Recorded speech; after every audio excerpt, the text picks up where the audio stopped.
प्रभु यीशु मसीह के मधुर और मीठे नाम में आज दिनांक 16 अप्रैल दिन शनिवार को हम आप सब श्रोताओं का हार्दिक स्वागत करते हैं। आज के दिन के लिए जो वचन है वो लिया गया है भजन संहिता की पुस्तक 149 अध्याय उसका 6वां पद। वचन इस प्रकार से कहता है, उनके कष्ट से ईश्वर की प्रशंसा हो, उनके कंठ से ईश्वर की प्रशंसा हो और उनके हाथों में दो धारी तलवार रहे। प्रभु में मेरे प्रिय लोगों, हम जो कि परमेश्वर के छुड़ाए हुए लोग हैं, हमें यहोवा की बढ़ाई करना चाहिए। स्तुति और धन्यवाद के माध्यम से अंधकार के राजा को जंजीर से बांधा जा सकता है।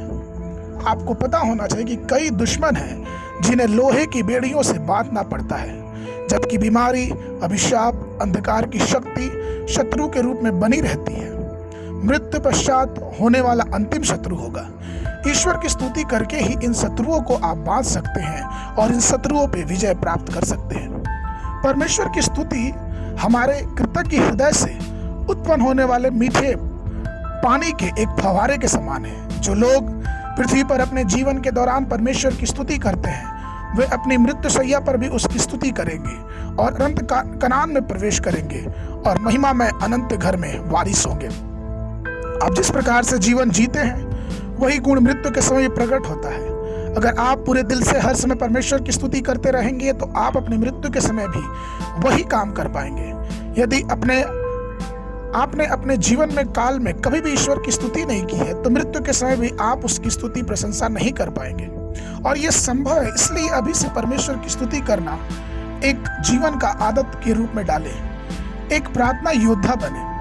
पवित्र शास्त्र में 150 भजन दाऊद और कई लोगों ने मिलकर जो लिखा है, उनमें से बहुत सारे जो भजन हैं स्तुति के भजन हैं, एक अनुभव का भजन है जो परमेश्वर ने अपने लोगों को उनके हृदय में डाला। उनमें से कुछ भजन परमेश्वर से सवाल पूछते हैं कि परमेश्वर आप चुप क्यों हैं जब हमारे दुश्मन इतने बढ़ गए हैं। उनमें से कई भजन अपने दिल की परेशानियों को परमेश्वर के सामने रखते हैं कि किस प्रकार से उनके दुश्मन उनके ऊपर चढ़ाई कर रहे हैं। कहने का तात्पर्य यह है कि भजन, परमेश्वर की स्तुति, यहोवा की आराधना करना हमारे दिल की एक एक बातों को परमेश्वर के सामने लाके रख देता है। लेकिन भजन के अंत में जब हम देखते हैं तो दाऊद पूरे मन से परमेश्वर की स्तुति करते हुए दिख सकता है। उसका पूरा ध्यान परमेश्वर पर लगा हुआ है। वो व्यक्तिगत स्तर पे ईश्वर की स्तुति करने में से रुक नहीं सकता, बल्कि वो चाहता है कि प्रत्येक प्राणी जो इस धरती पर पाए जाते हैं परमेश्वर की स्तुति, परमेश्वर की महिमा करे। क्योंकि वो भजन संहिता 150 के 6वें पद में कहता है, सब कुछ जिसमें प्राण है यहोवा की स्तुति करे, यहोवा की स्तुति हो। इसलिए परमेश्वर के लोगों, हमें हमारा जीवन सिर्फ परमेश्वर से सवाल करने, उससे चंगाई पाने, उसके खिलाफ बड़बड़ाने में समाप्त नहीं होना चाहिए, बल्कि उसकी प्रशंसा और उसकी आराधना हमें दिन प्रतिदिन परमेश्वर की करते रहना चाहिए। क्योंकि स्तुति स्वर्ग का परमेश्वर के पास जाने का एक टिकट माध्यम है।